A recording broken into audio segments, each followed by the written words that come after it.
And we are happy to welcome back for her fourth of 5 appearances. We're almost at the finish line, Professor Stein. There's Janice Stein from the Munk School of Global Affairs, affiliated with the University of Toronto, TVO's own Foreign Affairs Observer. Janice, thank you. Again, we're talking power today, we're talking responsibility. And as we talk about China, let's start off by giving our viewers a sense through dollars and cents. Money spent on overseas development assistance. And look how things have changed for China over the years. You go back to 2002, just over $50 million, and look how the numbers spike up as you get to 2007, where we're north of $25 billion of overseas assistance. 5 years. And in only, yes, you're right, in only 5 years' time. Now we have to, I guess, put this caveat out there. These are numbers reported by China. So I guess I should start there. Do we have any reason to suspect that they're not accurate, given that China is self-reporting here? No, we really don't, Steve, but nevertheless it does tell us something, that the kind of data we would get through, for example, the Development Assistance Committee, the DAC, of the OECD, which provides independent numbers, we cannot get out of China. So we're dependent on China. There's not anything like the same transparency. We're dependent on the statistics that China reports. But are they accurate? Do we have every reason to believe they're reasonably accurate? We have no reason to disbelieve their numbers. Okay. In which case, I mean, you see the growth here, obviously, in overseas development. It's 5 years. So what does that reflect about how China sees its own role in this world? It actually doesn't reflect so much an intention to project power. In the first instance, this astonishing spike in development assistance is related to the search for resources and oil all over the world. So if you actually look where this development assistance is going, it's going to countries that are doing resource deals with China, either where China is buying into companies and providing development assistance to the government, or where it's done long-term deals with governments to secure the supply of oil and a host of other resources to China. So it's very targeted. This is not development assistance that's going to the poorest of the poor. There's no comparison, for example, between this and CETA, our development agency. You started out your answer, though, saying something interesting. You said, this doesn't necessarily mean that China's trying to take over the world. Right. Why did you feel it necessary to say that? I did because there is a heated debate among China watchers, and it really has two themes to it. One is China is the world's next global superpower. We are in a race between the United States and China, and looking out by 2040, 2050, the United States will be surpassed by China. And the realists make that argument. The second is China is clearly now the second most important country in the world, but it is behaving responsibly as a power. And that's language you hear coming out of every U.S. Secretary of State. Do you find that like borderline offensive to say that? Well, it certainly is borderline offensive to the Chinese, because what the United States is saying, you play by the rules of the game, the existing rules of the game, and by the way, who made these rules? We did, yeah. Yeah. Okay. So what they're really saying is you play by our rules. You join the World Trade Organization, you play by our rules. Well, they did and they do, don't they? They did and they do, yeah. Right? Because it was huge infringement on copyright and pirating until China joined the WTO. A lot of that, although not all, has stopped. You're a member of the Security Council, you join in global sanctions because that's your responsible obligation. The Chinese have a different view. And at the core of that view is, and you hear it, it's almost a mantra. We do not interfere in the domestic affairs of others. That's our rule. So when the United States looks for support for action, which requires sanctions, intervention, the Chinese are consistently resistant. And then you hear coming out of Washington, well, the Chinese are not responsible. Responsible, got it. Let me put another chart up right now, or I'll ask our director, Michael Smith, to do it, actually. China's foreign aid by source. Let's put these numbers up and then I'll get you to react to them. Government-sponsored investment, 53%. Concessional loans, 42%. Grants or debt cancellation in kind, just 5%. Right. Again, these numbers reported by China, which you remind us we have no reason to disbelieve. What jumps out at you from that? Again, you notice how small that last number is, Yes. Steve? So the first two numbers are again tied to areas where China has significant investment, all of it in the resource sector. It's all resource related. And conditional assistance doesn't have the conditions which are familiar to people who watch Western development assistance programs. It's not about anti-corruption. That's one of the biggest ones, for example. None of the development assistance to Africa, for example, is tied to improving performance against corruption.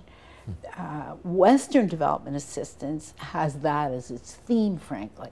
So if you are sitting in a Western capital and you are saying to African governments, to Nigeria, for example, you need to improve your performance. The bribery has to stop. You have to stop being number one. We'd say that kind of thing. We would say that, you know, on number one offender on Transparency International, its index of corruption.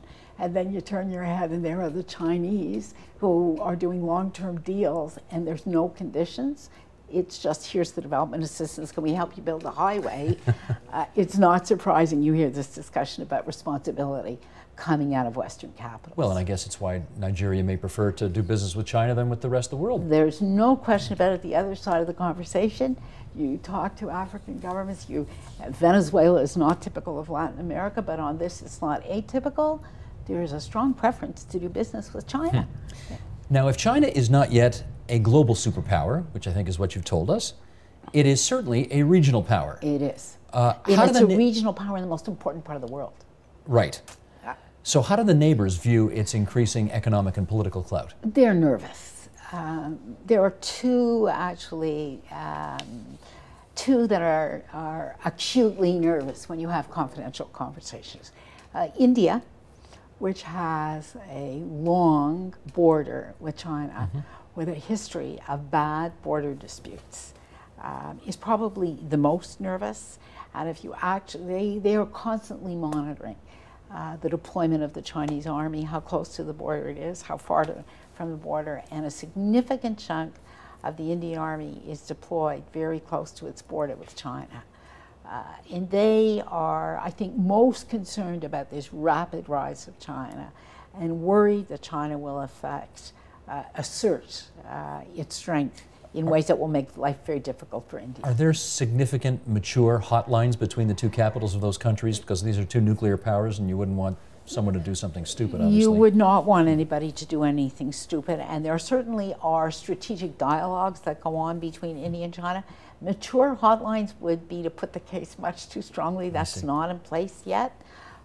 One of the things, by the way, that the G20 helps is it provides opportunities not only for the old G8 to talk to the new 12 that are part of the G20, but it provides an opportunity for Chinese and Indian leaders to talk to each other about some of these issues. So that's helpful. So that's helpful. Okay. The other country that's very nervous is Japan. Of course. And take one concrete example, North Korea. Japan feels acutely threatened by North Korea. There are strategic missile tests that the North Koreans fire off, the proximity of North Korea to Japan, the threat to shipping lanes. This is something that the Japanese worry acutely about, and it is Chinese trade, Chinese investment, Chinese assistance that is sustaining that government in power. So there's historically not a good relationship between China and Japan, as you know. Japan occupied China in the 1930s. That's a tense relationship, and it actually explains why the United States continues to be so important to Japan. Which of China's neighbors trust China? Fully trust China? Relatively trust China. Nobody in the world fully trusts anybody. Right. But relatively speaking. Well, certainly the North Koreans, their existence is dependent on China. Without Chinese assistance and support, that regime could not survive. Other ASEAN countries, which Southeast Asian Association of Southeast Asian Nations. Countries, that's right. So Vietnamese government has a historically troubled relationship with China. We got a map on this. Why don't we put this up? Janice, you mentioned ASEAN. We got a map here of the ASEAN member states, Association of Southeast Asian Nations. China's up in the top left corner. You can't really see it, but look at all the other neighbors there. Who trusts them? Well, the further away from China, the greater the trust. That makes right? sense. Yeah. So the Malaysian government, the Indonesian government, the Malaysian government has, and that's something we haven't talked about, Steve, but they're large Chinese diaspora populations. So there's a significant Chinese population in Malaysia, which makes the Malaysian government historically reserved, cautious where China is concerned. Indonesia, I think probably the Philippines, they have the most relaxed relationship with China in the neighborhood. Thailand, Vietnam, as you go up there, close to China, historically, tends worry about this overweening giant that is right next to them. Probably Canadians can understand that. Yeah, sure. We've lived in the shadow of the big elephant for a long time, and we know in our own country there's what we would charitably describe as a textured conversation about the United States here. Let me take you back to North Korea, though, because you tell me if I've got this right.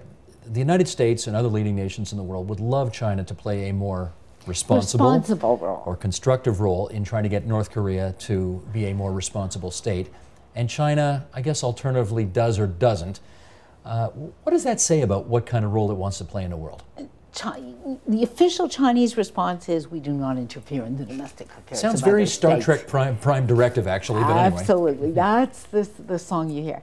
But North Korea, actually, I think, China's policy toward North Korea is the most interesting thing to watch if you want to see, if you want a thermometer on responsibility. Increasingly, the Chinese are uncomfortable with what North Korea is doing. They're squirming. The torpedo attack against the South African ship. South Korean ship. South Korean ship, sorry, and made the Chinese government very uncomfortable. You actually, for the first time, began to hear a little criticism. So China is now beginning to confront the kinds of dilemmas that big powers do. What do you do when your small allies misbehave badly? How long do you wear that misbehavior without sending a tough message? It's actually a sign of China coming of age that it is now having to struggle with these questions in a way it didn't have to even a decade ago. Do we infer, though, that China's increasing power and ability to wield its influence around the world necessarily means that other countries are less able to do that? And if so, is that a problem? We have an interesting confluence of circumstances. Europe is turning inward right now as it struggles with its own sovereign debt, let me put it to you that way. So the historical role that Europe played in the world is diminishing. The United States is preoccupied as well and is engaged in still in Iraq and Afghanistan, doesn't have a big appetite for foreign adventure. Looking around the world, who is engaged everywhere? China. There are more Chinese projects in Latin America and in Africa than there are European or American right now. So it's not so much that China's activism is discouraging others, it's that China's activism comes at a time when the others are busy with their own problems. Good news for the Chinese. In our last minute then, if they don't like the word responsibly, as in how responsibly are you acting around the world, what's the adverb they prefer that the world use? Chinese would answer that question, Chinese, and they have answered that question. We are, in fact, a responsible country because we respect the sovereignty of others. I see. It is those who do not respect the sovereignty of others who are not responsible. All depends on how you want to define responsibility. Eh? It really does. Interesting. Okay. Great. Janice, we're almost there. That's 4 programs. You'll be back tomorrow to do one more as we look at China all week long here on the agenda. See you then.